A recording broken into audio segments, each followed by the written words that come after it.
Good afternoon. Good to see you all made it on time. So the message of today's readings is very clear. It is that we are to be generous, even if it is in a time of need. In both readings, the first reading and the gospel, we have widows. So in our first reading from the book of Kings, the prophet Elijah encounters a widow on his journey, and he is tired, hungry, thirsty, and he asks this widow for some water and for some bread. The widow responds that it is a time of famine, and she has nothing to give except what little she was going to prepare for her and her child, and then there would be nothing.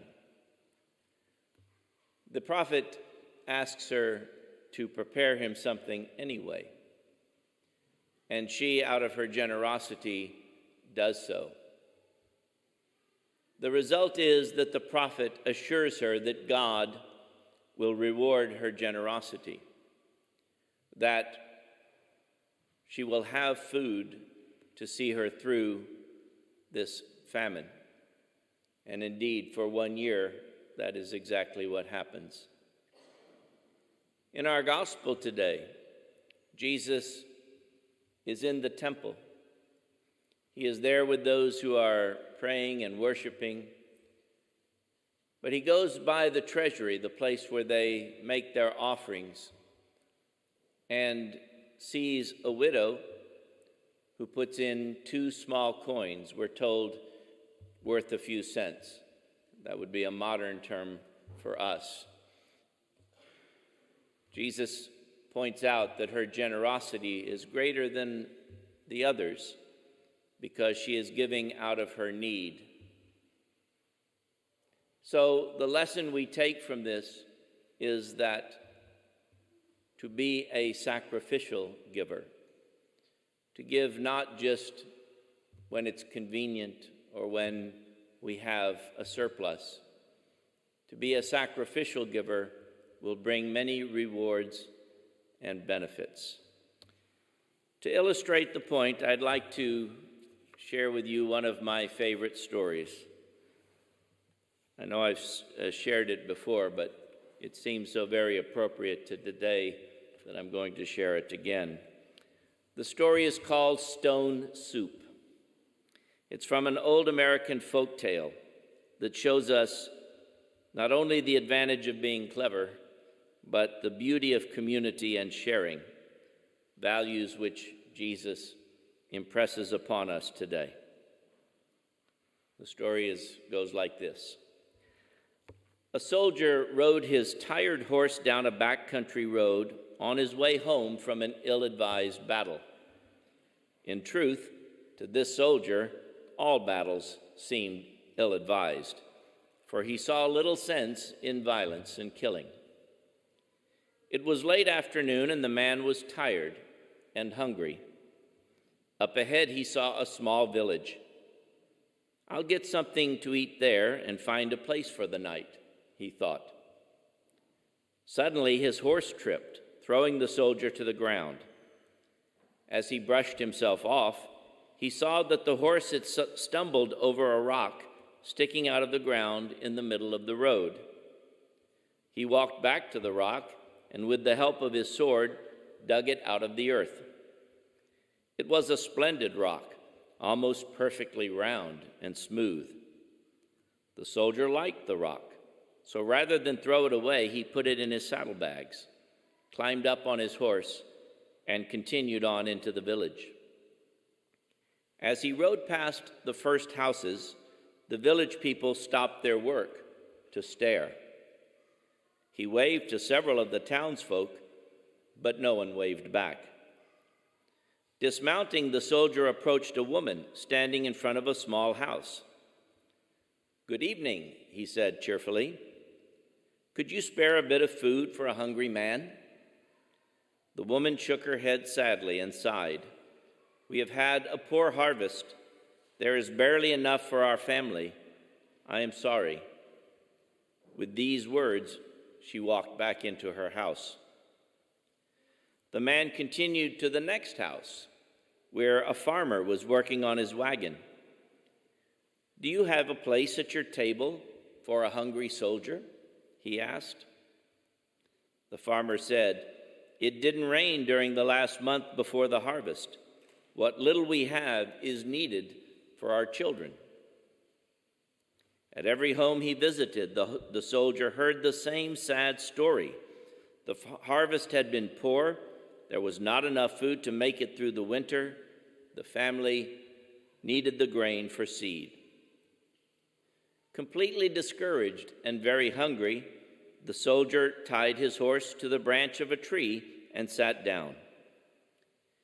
"In a few weeks, these poor people will be as hungry as I am," he thought. "I wish I could help them find food." Suddenly, an idea hit him.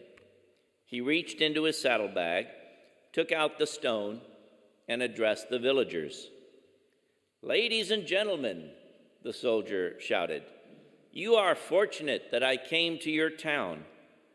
I have in my hand a special rock that will help take you through the long winter. This is a magic rock. With it, you can make stone soup." "Stone soup?" an old man repeated. "I've never heard of stone soup."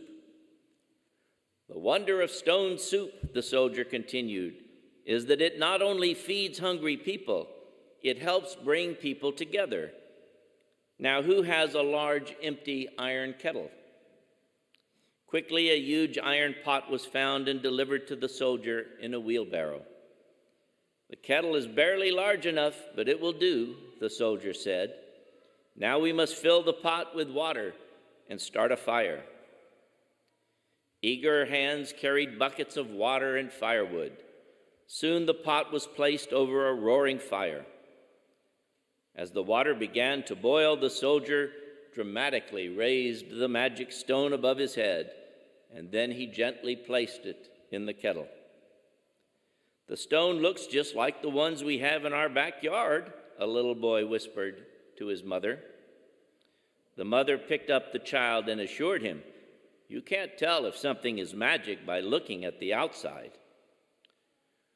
"Stone soup needs salt and pepper," the soldier announced. Two children ran to find salt and pepper.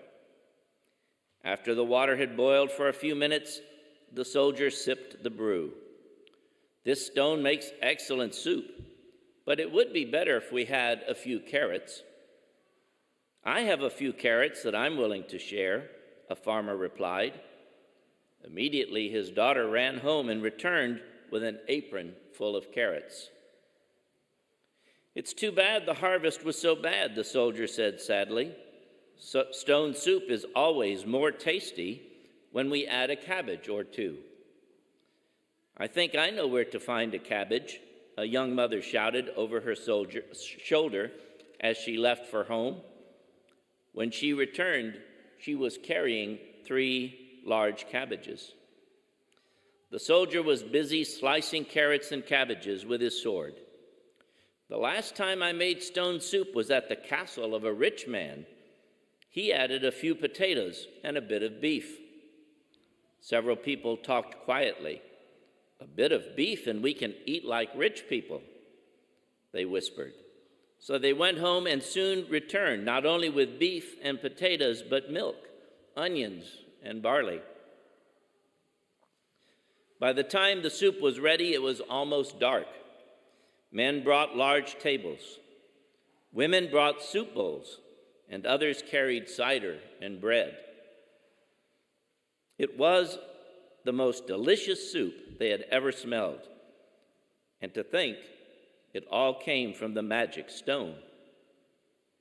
After everyone ate their fill, people brought out the fiddles. They danced and sang until the wee hours of the night. Never had people experienced such a wonderful party. The next morning, the whole village gathered to say goodbye to the soldier. As he mounted his horse, a small child cried, "You're forgetting the magic stone." "I'm leaving the stone with you as a gift," the soldier smiled. As the soldier rode off, a young girl said to her grandfather, "As long as we have the magic stone, we shall never be hungry." "Remember," the grandfather added, "that the soldier promised another bit of magic from the stone. He said that the stone would bring people closer together." They both agreed that the stone had done everything the soldier had promised. A clever story as well as a clever individual. Now you might think, well, that's a wonderful story, Father, but that doesn't really happen. People aren't really like that. And I beg to differ. A true story. Some of you may be familiar with a movement in the church called the Focolari. Focolari is an Italian word that means hearth or fireplace. It was founded by a young woman by the name of Kara Lubick. She has since passed, but she was a young girl growing up in a town in Italy. And Italy was being devastated by bombing attacks. She and a group of her friends would gather in a basement when the bombings would start. And they would read the Bible by candlelight, knowing that at any moment, one of those bombs could end all of their lives.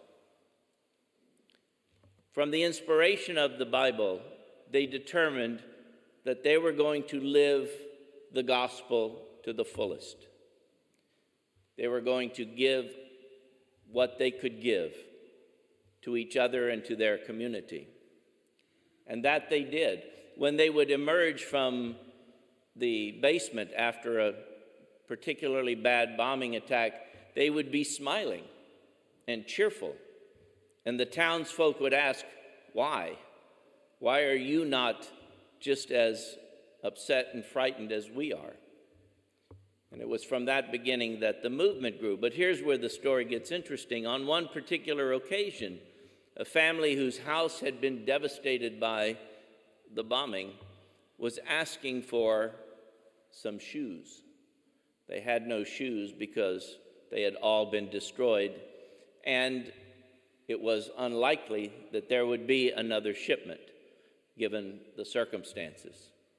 So these young girls went and found shoes wherever they could, and they gave them their own shoes, figuring that they would just do without. Well, shortly after they had done this, they would come back to their basement shelter and find lined up along the walls pairs of shoes. The town people had realized the need and helped them out. So it does happen, brothers and sisters. That is the beauty of giving, even when one feels like I've done all I can, even when one feels like maybe somebody else can be the one to help. When we give sacrificially, first and foremost, we receive blessings many times over. Second, we do create a community. We create an atmosphere of sharing and giving. And finally, when we give sacrificially, the spiritual rewards for us are increased 3, 4, 5 times.